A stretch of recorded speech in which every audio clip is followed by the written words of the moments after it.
mujizat menghasilkan penuaian jiwa. Jadi kita sadar atau tidak sadar bahwa tahun 2017 hari ini sampai selama tahun 2017 sesuai dengan arahan Tuhan, tuntunan Tuhan, maka mujizat-mujizat akan terjadi yang akan menghasilkan penuaian jiwa. Sehingga kita rindukan ketika saudara dan saya hari ini mendengarkan firman Tuhan, maka saudara bukan hanya terima mujizat, tetapi sebagai pelaku-pelaku mujizat. Sehingga di dalamnya saudara bisa membawa jiwa-jiwa datang kepada Tuhan. Yang mau katakan amin? Sekali lagi yang mau katakan amin. Apa itu mujizat? Menurut kamus daripada Alkitab, yang saja di sini katakan sesuatu pekerjaan atau perbuatan yang ajaib yang mengandung kuasa yang tidak dapat dikerjakan menurut hukum alam. Jadi ayat ini, arti ini mengatakan bahwa mujizat itu bertentangan atau tidak sama dengan hukum alam. Dan dalam hal ini sebagai memperlihatkan daya perantara daripada Allah. Mujizat diadakan dengan maksud untuk memperlihatkan kuasa Allah, kuasa Tuhan. Untuk menetapkan keilahian daripada Yesus Kristus. Di sekitar kita banyak sekali mujizat, bahkan banyak sekali yang menawarkan mujizat. Pergi ke dukun, bisa dikatakan mujizat. Tapi ini bertentangan daripada Kristus karena tidak mempermuliakan atau menunjukkan keilahian daripada Tuhan. Pergi ke orang pintar untuk cari solusi. Itu juga bisa dikatakan mujizat. Di TV seringkali saya lihat ada orang jalan di atas air begitu saudara. Tapi kalau itu tidak mempermuliakan daripada Yesus, itu bukan mujizat. Itu pembohongan. Punya dompet, dipinjam, isinya hilang, itu bukan mujizat. Penipuan, begitu saudara. Haleluya. Nah saudara, saya percaya hari-hari ini kita sedang mengalami dan melakukan sesuatu yang Tuhan janjikan, itu menjadi pelaku mujizat. Dasarnya daripada janji Tuhan, Yoel 2:28-32. Kemudian daripada itu kemudian daripada itu akan terjadi bahwa aku akan mencurahkan rohku ke atas semua manusia. Jadi dasar pertama adalah janji Tuhan bahwa roh Tuhan ada padaku, maka dia telah mengurapi aku. Roh Tuhan ada pada saudara dan saya. Apa yang terjadi ketika roh itu ada dalam diri kita? Kita tahu sebuah kisah di dalam kisah para rasul pasal yang kedua. Ada satu orang yang namanya Petrus. Dia dipakai Tuhan luar biasa. Walaupun kita tahu persis ketika Petrus ini pada saat penyaliban Tuhan Yesus, pada saat Tuhan Yesus sedang dihakimi, dia menyangkal Tuhan 3 kali sebelum ayam berkokok. Dia seorang nelayan biasa, dia tidak berpendidikan, diajarin, maksud saya, ya, dididik oleh Tuhan Yesus sendiri selama 3,5 tahun lamanya. Pada akhir-akhir daripada pelayanan Tuhan Yesus di bumi, dia masih menyangkal 3 kali. Tapi yang luar biasa, ketika Tuhan Yesus naik ke surga, dia tunggu di loteng, satu daripada 120 murid. Dan saat itu kisah para rasul pasal 2 dikatakan bahwa Roh Kudus dicurahkan begitu luar biasa. Salah satunya adalah Petrus. Dan apa yang terjadi ketika Roh Kudus dicurahkan? Petrus yang seorang nelayan biasa, yang pernah menyangkal walaupun sudah dipulihkan Tuhan, tapi dia berani maju ke depan dan dia berkhotbah. Khotbahnya adalah kesaksian tentang Yesus. Dan sekali berkhotbah, 3.000 orang diselamatkan. Ketika Roh Kudus dicurahkan akan melengkapi setiap saudara dan saya untuk dipakai Tuhan menjadi penuai penuai akhir zaman. Yang mengerti katakan amin. Yang mengerti katakan amin. Bahkan ketika dia jalan, di gerbang indah ketemu seorang yang lumpuh. Dan ketika dia lewat, begitu dia lihat tengok kepada seorang orang lumpuh, dikatakan, emas dan perak tidak ada padaku. Tapi apa yang aku punya aku berikan kepadamu. Demi nama Yesus, bangkit dan berjalanlah. Orang yang lumpuh tiba-tiba berdiri, bangkit dan berjalan. Oleh karena apa? Karena roh Tuhan yang mengurapi. Pengurapan memberi kuasa, pengurapan memberikan kuasa untuk melakukan mujizat. Kalau kita bicara soal mujizat penuaian yang menghasilkan jiwa-jiwa, saya sangat percaya bahwa setiap saudara dan saya hari-hari ini sedang dipakai Tuhan untuk melakukan mujizat Tuhan. Supaya di dalamnya jiwa-jiwa boleh diselamatkan. Amin. Haleluya. Nah saudaraku, kita tahu di dalam Injil dicatat bagaimana Tuhan Yesus berkeliling ke desa, ke kota. Sambil memberitakan Injil, juga melakukan mujizat Tuhan. Bahkan firman Tuhan dikatakan di dalam Yohanes 21:25, masih banyak hal-hal lain yang diperbuat oleh Yesus, tetapi jikalau semua itu harus dituliskan satu persatu, maka agaknya dunia ini tidak dapat memuat semua kitab yang harus ditulis itu. Ayat ini mengatakan bahwa mujizat terus berlangsung bahkan sampai hari-hari ini. Yang mengerti katakan amin.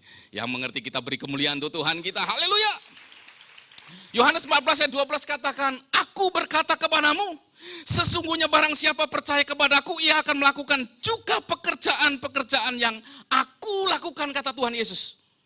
Bahkan pekerjaan-pekerjaan yang lebih besar daripada itu, sebab aku pergi kepada Bapa. Pertanyaannya,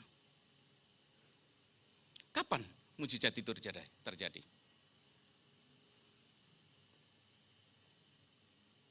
Masa dan waktu penuaian jiwa di mana mujizat itu terjadi adalah sekarang. Katakan sekarang. Sekarang. Siapa yang percaya bahwa hari-hari ini mujizat Tuhan masih berlaku? Haleluya. Karena Yohanes 4 ayat 35 katakan, bukankah kamu mengatakan 4 bulan lagi tibalah musim menuai? Tetapi aku berkata kepadamu, kata Tuhan Yesus, lihatlah sekelilingmu dan pandanglah ladang-ladang yang sudah menguning dan matang untuk dituai. Mujizat dilakukan untuk menghasilkan penuaian jiwa. Siapa yang rindu menuai jiwa hari-hari ini? Haleluya. Pandang sekeliling kita, karena ladang sudah menguning.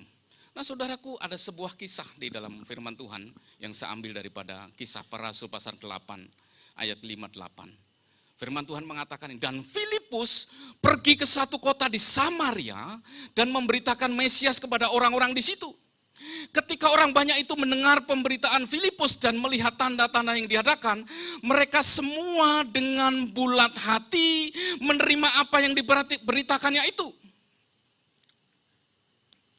Teruskan, sebab dari banyak orang yang kerasukan roh jahat, keluarlah roh-roh itu sambil berseru dengan suara keras. Dan banyak juga orang yang lumpuh dan orang yang timpang yang disembuhkan.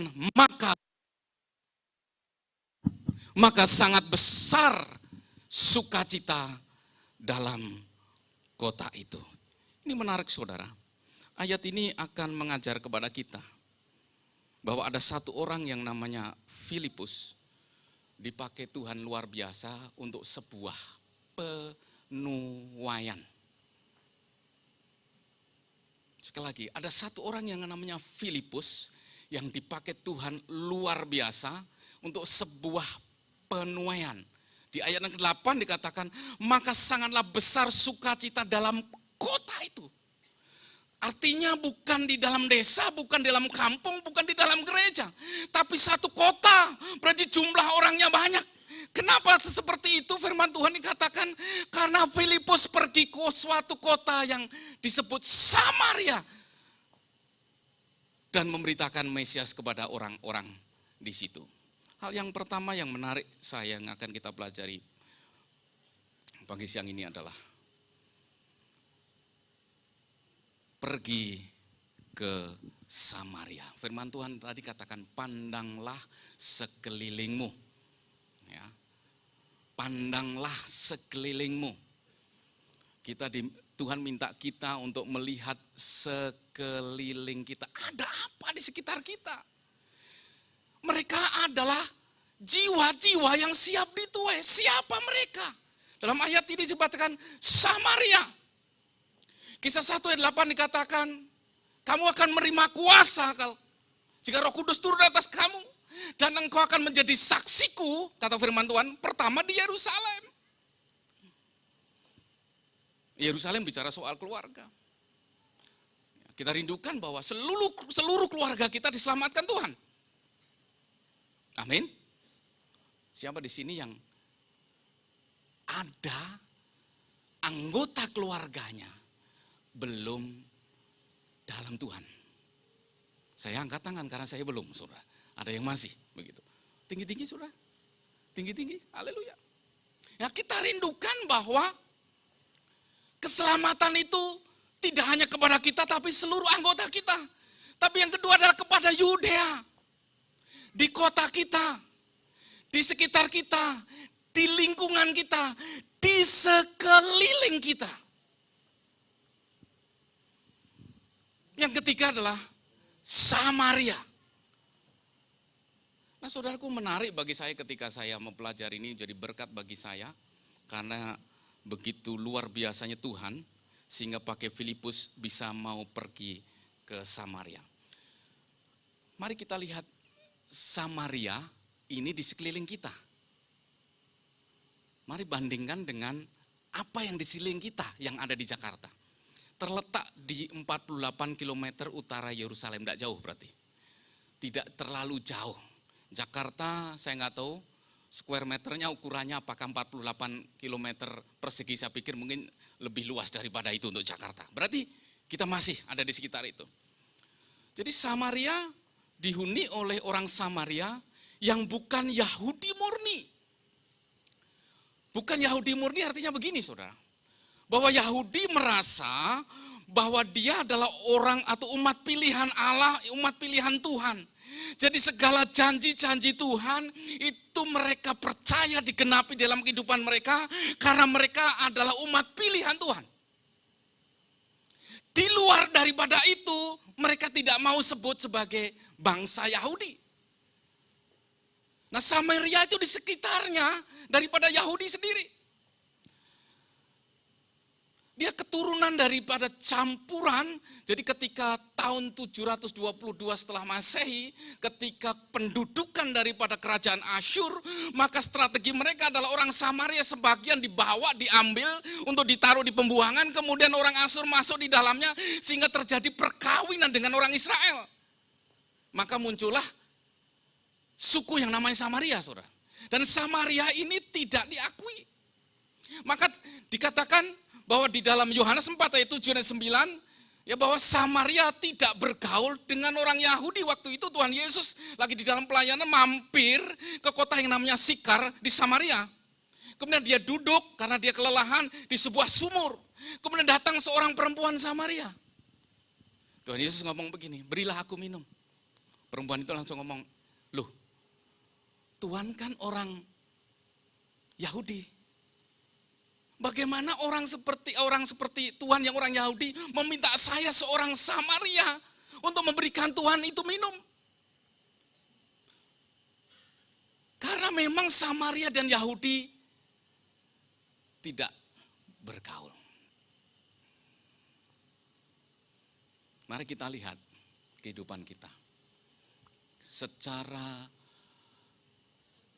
Implisif seringkali kita menyebutkan bahwa kita ini adalah orang Israel rohani.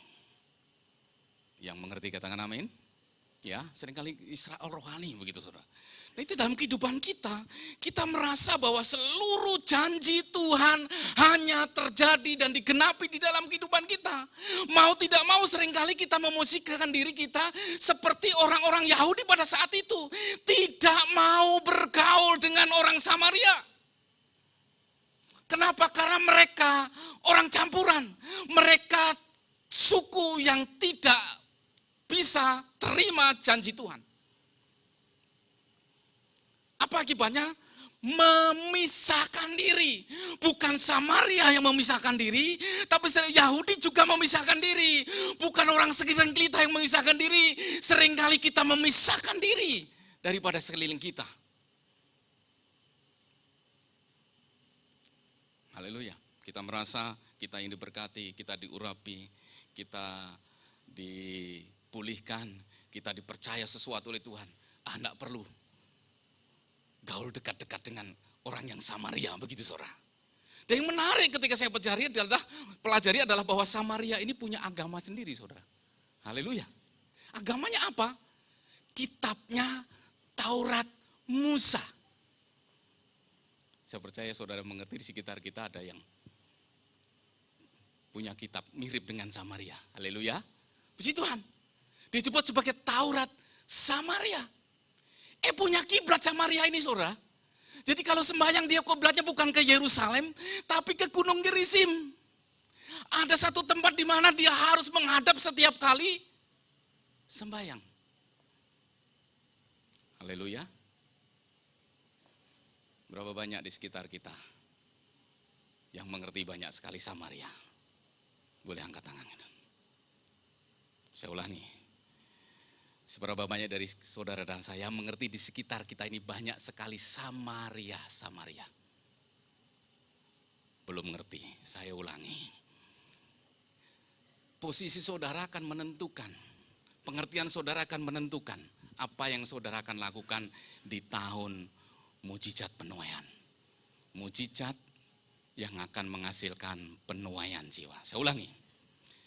Yahudi adalah umat Tuhan yang dipilih Tuhan. Amin.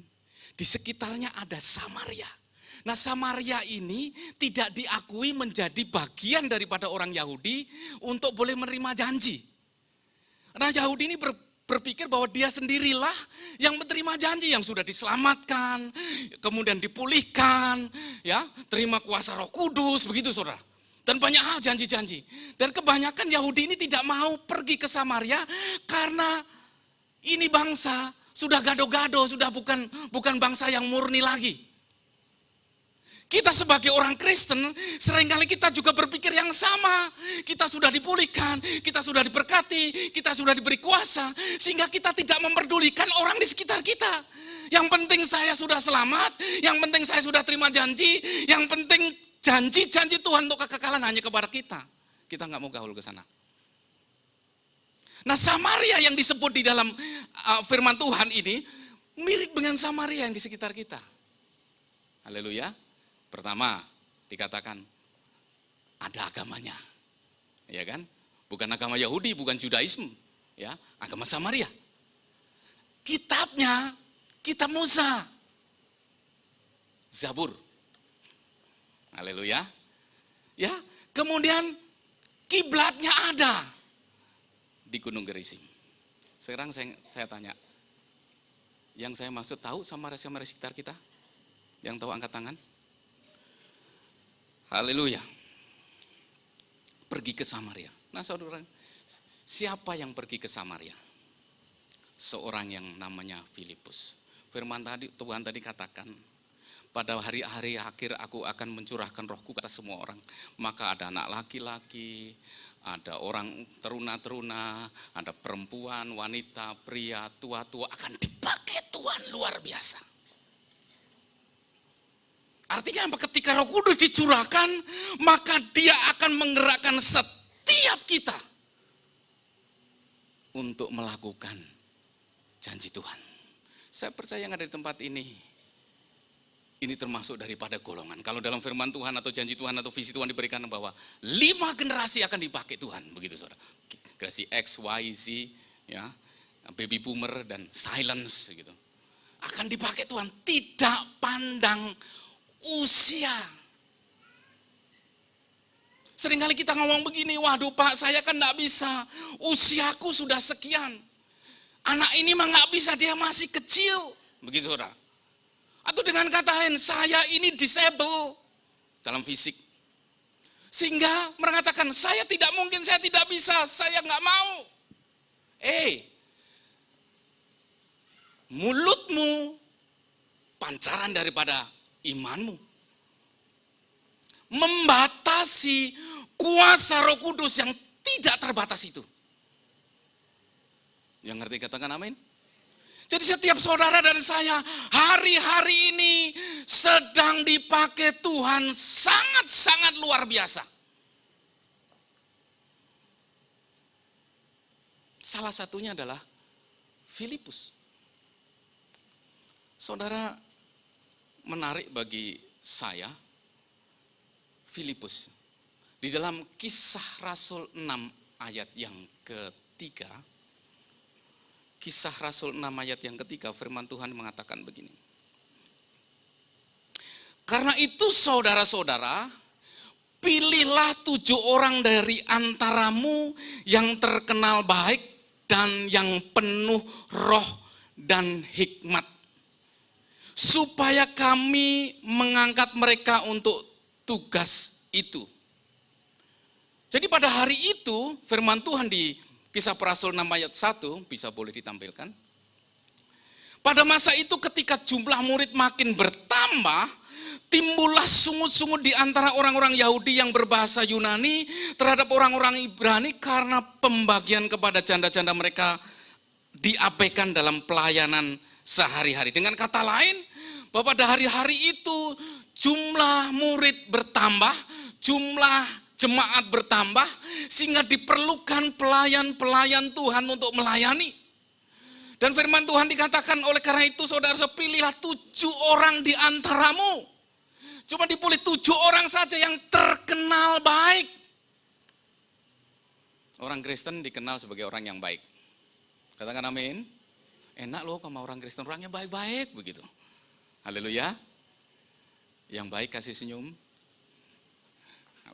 Ya, jangan sampai orang ketemu orang Kristen, Kristen ini melain, jelek banget, bukan begitu saudara. Ini kalau ngomong asal-asalan, ya. Ini nggak pernah nolong, nggak pernah kasih senyum. Halo, nggak begitu di sini. Yang di sini anak-anak Tuhan yang terkenal baik. Amin. Jadi bukan baik saja, terkenal baik. Artinya dikenal orang loh saudara. Ya, kalau cuma baik mungkin pribadi, tapi terkenal dari orang tahu dia kenal baik. Suka menabur, katakan amin. Aminnya kayak cuma di sana aja. Suka memberi, katakan amin. Suka menolong, katakan amin. Suka mendoakan orang, katakan amin. Suka care orang lain, katakan amin. Ini terkenal baik. Jadi saudara dan saya masuk golongan orang yang terkenal baik. Yang kedua dikatakan yang penuh roh. Rohnya besar, jadi penuh dengan Roh Kudus. Saudara dan saya orang yang dipenuhi Roh Kudus, yang mengerti, lambaikan tangan. Haleluya. Roh Kudus firman Tuhan ditaruh di dalam hati kita. Jadi di sini ada Roh Kudus. Sadar atau tidak sadar, mau atau tidak mau, ketika saudara menerima Yesus sebagai Tuhan dan Juru Selamat, maka ketika mengundang Roh Kudus masuk dalam hidupmu untuk memimpin hidupmu, betul? Maka Roh Kudus sudah ada di sini. Haleluya. Allah yang dahsyat itu ada di sini. Rohnya. Allah yang luar biasa itu ada di sini. Maka tidak heran ketika tadi katakan saudara mengangkat tangan, saudara minta tolong. Saya percaya pertolongan Tuhan tidak jauh darimu. Pertolongan Tuhan ada di dalammu karena Allah yang dahsyat, yang luar biasa itu ada di dalammu. Maka yang sakit disembuhkan. Yang terbeban berat dipulihkan. Kenapa Allah tinggal di dalam kita? Terkenal baik, dipenuhi dengan roh. Ya, dipenuhi dengan roh. Dan diberikan hikmat. Dan penuh hikmat. Jaga bicara. Ambil keputusan yang sesuai dengan keinginan Tuhan. Itu hikmat surgawi, saudara ya. Bukan untuk keuntungan sendiri, bukan untuk menangnya sendiri, hikmatnya bukan, tetapi untuk memuliakan nama Tuhan. Hikmat surga patokannya, fokusnya adalah surga, saudara, bukan daging. Ayat yang kelima firman Tuhan dikatakan di dalam Kisah para Rasul 6 tadi, usul itu diterima baik oleh seluruh jemaat, lalu mereka memilih Stefanus, orang yang penuh hikmat dan Roh Kudus, dan Filipus di dalamnya, saudara, ya, untuk melakukan pekerjaan tadi. Jadi ketika jumlah murid bertambah, dicari orang untuk pelayanan, begitu. Nah, saya sering ilustrasikan bahwa ketika Filipus ini dicari, seakan-akan begini kalau saya coba gambarkan. Tiba-tiba umat ini banyak, jemaat itu banyak. Saya pernah punya pengalaman tiba-tiba pelayanan jemaat itu banyak begitu, saudara. Akhirnya ada orang, udahlah kamu jadi terima tamu, gitu, saudara. Jadi nggak pakai proses screening, ditanya, udah kamu terima tamu, yang penting kamu bisa senyum jadi terima tamu, begitu, saudara. Udahlah kamu jadi pendoa, kayaknya kamu kalem, diam aja udah jadi pendoa, kira-kira begitu, saudara. Jadi dipilih karena kebutuhan, begitu bahasanya. Pilihan Tuhan itu kan seringkali luar biasa, kita anggap sesuatu yang indah. Memang betul. Ada yang dipilih seperti Samuel, begitu dipanggil Samuel, dia datang kepada Tuhan, ya, kemudian dipilih jadi. Tapi ini menarik, ternyata di dalam firman Tuhan mengatakan ada dipilih karena, istilah saya kebutuhan untuk melayani. Tapi yang lebih menarik lagi adalah, boleh tampilkan, bahwa Filipus yang orang biasa ini mau pergi ke Samaria. Yang mana rasul-rasul itu sendiri belum pergi ke sana. Ketika Tuhan Yesus naik ke surga, Roh Kudus dicurahkan, maka 12 rasul hanya pelayanan di Yerusalem. Belum pergi keluar daripada Yerusalem, belum pergi melangkahkan kakinya untuk menjangkau daripada Samaria, apalagi ke ujung-ujung bumi. Tapi yang menarik bagi saya, Filipus yang katanya dipilih karena kebetulan, begitu, dipilih karena kebutuhan, itu mau pergi ke Samaria. Kenapa? Karena Filipus penuh roh. Karena Filipus penuh iman. Saudara dan saya adalah orang yang penuh roh dan penuh iman. Amin. Dia mengerti benar tentang panggilan di dalam hidupnya. Hidupnya dipanggil untuk Tuhan. Sadar atau tidak sadar, saudara tempat ini dipanggil untuk Tuhan. Jangan berpikir lain ketika datang ke gereja, kecuali untuk melayani Tuhan. Engkau boleh datang karena mencari kesembuhan. Engkau boleh datang karena mungkin masalah banyak dalam hidupmu, supaya dipulihkan Tuhan. Itu benar. Tapi lebih daripada itu, engkau datang karena engkau mencari Tuhan. Amin. Karena ingin melayani, menyembah, memuliakan Tuhan. Tempatnya di mana? Di GBI Icon. Karena yang tetapkan Tuhan buat saudara dan saya, tempat pelayanannya adalah GBI Icon.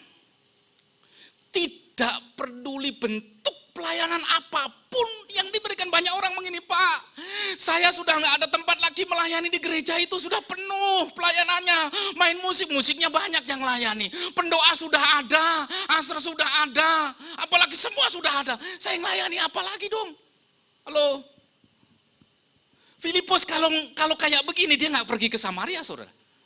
Tapi dia tahu apa yang ditaruh dalam hatinya. Dia mau pergi. Karena yang mengutus dia bukan gereja, tapi yang mengutus dia Tuhan itu sendiri. Tampilkan lagi. Haleluya. Ya. Filipus, teruskan. Dia hanya melayani diakonia, bagi sembako, apa nih? Bagi apa di isinya kantong yang ada isinya berkat, begitu saudara. Dia datang ke janda-janda, ini makanan, ini minuman, ini dari Tuhan, Tuhan berkati, begitu saja saudara. Tapi yang dipakai Tuhan luar biasa. Ya. Kenapa dia mengerti soal panggilan? Panggilan itu bukan aktivitas. Saudara pergi ke gereja bukan melakukan sebuah aktivitas rutin, saudara. Kalau aktivitas berarti bisa berhenti, yang penting enggak. Memang ada kegiatan datang ke gereja, tapi bukan sebuah aktivitas, bukan sebuah kreativitas, bukan sebuah jabatan, bukan mau ngisi waktu kosong minggu sudah jadi orang Kristen pergi ke gereja, bukan begitu. Tapi sebuah privilege, tugas istimewa yang diberikan Tuhan kepada tiap saudara dan saya. Ada tugas istimewa. Untuk Paulus, dikatakan dia ada tugas pemberita Injil. Satu hari, tiba-tiba teman ngajak saya, Pak Eko, yuk makan mie yuk. Gitu, saudara. Di Kelapa Gading, saya pergi ke Kelapa Gading, kemudian kita makan mie. Di bawah rame, kemudian naik ke atas, kami makan di atas. Setelah makan, kita turun. Begitu turun kita lihat si engkohnya, seorang kasir sedang buka-buka sebuah buku kecil begitu. Setelah kita bayar, kemudian kita tanya, kok lagi buka buku apa? Saya lagi buka buku Sio. Gitu kan. Sio sekarang Sio apa, tahun apa Pak? Ayam gitu. Ya, dia buka tahun ini. Buka tanya itu kan Sionya kan binatang semua kan? Ada yang enggak binatang, ada binatang semua. Enggak ada kan ya. Tiba-tiba dia tanya, kita tanya, kok sionya apa? Disebutin sesuatu. Dia nanya ke kita. Kalau gitu, engkau sionya apa? Kita jawab, sio kita Yesus. Dia kaget sudah. Di bukunya dibuka, enggak ada sio Yesus. Kemudian kita tahu dia bingung. Begitu bingung, kok pengen tahu sio Yesus? Mau naik ke atas sudah ke panggang. Hari itu, 1 jiwa diselamatkan. Saudaraku, di sekitar kita, Tuhan selalu beri kesempatan untuk kita menjadi pemberita Injil. Amin. Saya masih ingat, tapi lama ya pengalamannya. Jadi di pulau namanya Pulau Burung. Pulau Burung itu ada di Batam sana. Agak jauh begitu saudara. Mungkin ada yang pernah tahu Pulau Burung. Jadi setelah kita datang ke sana, kemudian kita boleh masuk ke sebuah warung karena kita mau makan, hari itu hari puasa. Setelah makan di sana, tiba-tiba semua ditutup, susah begitu. Jadi kita mau makan, duduk itu ada tutupannya begitu. Saya bingung kok tutupannya susah. Jadi kalau pesan gimana, ini gimana kan susah. Mungkin untuk menghargai begitu, ya udahlah kita ikut. Pesen minum teh obeng begitu, di sana kan namanya teh obeng, ya kan istilahnya teh obeng, teh o begitu. Habis itu disuguhi makanan, begitu masuk ke makanan, kemudian saya mau bayar, masuk ke dalam, di sini ada warna merah-merah yang pakai ada dupa segitu macam. Tepekong, ya, tepekong. Kemudian Jimnya saya temuin, Jim, ini apa? Ini tepekong, gitu. Oh ya tepekong, oh ya dia cerita tepekongnya, dia ceritain luar biasa tepekongnya. Tiba-tiba Tuhan kasih hikmat saya saudara, dalam hal itu. Saya juga punya tepekong, teman saya yang saya teman, nyenggol-nyenggol, lu pendeta punya tepekong apa? Katanya, lu senggol-senggol, saya juga punya tepekong, saya senggol-senggol, udah tenang aja dalam hati. Oh kau juga punya tepekong? Iya. Tahu nggak tepekong saya? Mau tahu nggak? Mau. Tepekong saya tepekong Yesus. Dia kaget. Selama ini belum pernah ada dengar namanya tepekong Yesus. Saya teruskan. Jim mau tahu tepekong Yesus? Dia penasaran, saya bilang. Yesus itu luar biasa. Lebih daripada sekedar tepekong. Dia bukan hanya memberi berkat, tapi juga menyelamatkan semua. Dia mulai mendengarkan. Akhirnya penasaran, hari itu. 1 orang diselamatkan. Saudara, siapapun bisa dipakai untuk memenangkan jiwa. Mempunyai hati yang mengasihi sebagai prioritas hidup dalam Tuhan. Saudara, Kalau soal prioritas ini menarik bagi saya, karena di dalam Kisah 8 ayat 26 dan 7 katakan begini. Ini kepada Filipus. Kemudian berkatalah seorang malaikat Tuhan kepada Filipus, katanya, bangunlah dan berangkatkah ke sebelah selatan menurut jalan turun dari Yerusalem ke Gaza. Jalan itu jalan yang sunyi. Lalu berangkatlah Filipus. Jadi begini, ketika Filipus ke Samaria, maka semua orang mendengarkan pemberitaan. Dia mengadakan tanda-tanda heran, tanda-tanda mujizat, seperti yang dalam Markus 16, 17, 18. Tanda-tanda ini akan menyertai orang percaya, ya, mengusir setan dengan nama aku, menumpangkan tangan seorang sangat sekuras yang akan disembuhkan, betul, bahkan meminum racun sekalipun tidak akan mati. Saudara, itu dilakukan dan itu terjadi. Dan kemudian terjadi satu lawatan yang besar, kesuksesan di dalam hidup pelayanan Paulus. Tapi yang menarik di ayat 8 tiba-tiba Tuhan bilang, Filipus pergi, tinggalkan itu semua. Ini pesan yang kuat tadi yang ketika saya duduk di situ, makanya saya tidak mau lewat itu. Yang menarik adalah Filipus pergi, tinggalkan itu semua. Saya mau kasih tahu kepada saudara, salah satu penghambat menjadi pemberita Injil, maaf, adalah ketika kita puas dengan kesuksesan kita. Ketika kita berhenti menjadi orang yang diberkati. Dulu enggak punya rumah, dikasih rumah. Dulu enggak punya mobil, dikasih rumah, mobil sama Tuhan. Dulu enggak punya anak, dikasih anak sama Tuhan. Dulu sakit apa, disembuhkan Tuhan. Dulu apa enggak punya, Tuhan sekarang siapkan. Ketika itu berhenti sampai di situ, karena merasa sudah mendapatkan apa yang diinginkan. Itu kan yang kita inginkan, bukan yang Tuhan inginkan.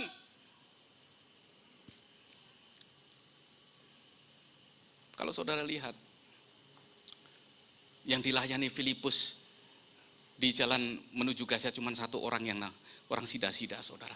Sedangkan di Samaria itu begitu banyak yang dilayani. Tapi yang menarik, ayat ini memberitahukan kepada saudara dan saya, Filipus tinggalkan itu. Kenapa? Dia tahu persis. Dia tidak mau berhenti sampai berkat. Tapi dia mau teruskan hidupnya sampai berkat kekekalan di surga yang mulia. Amin.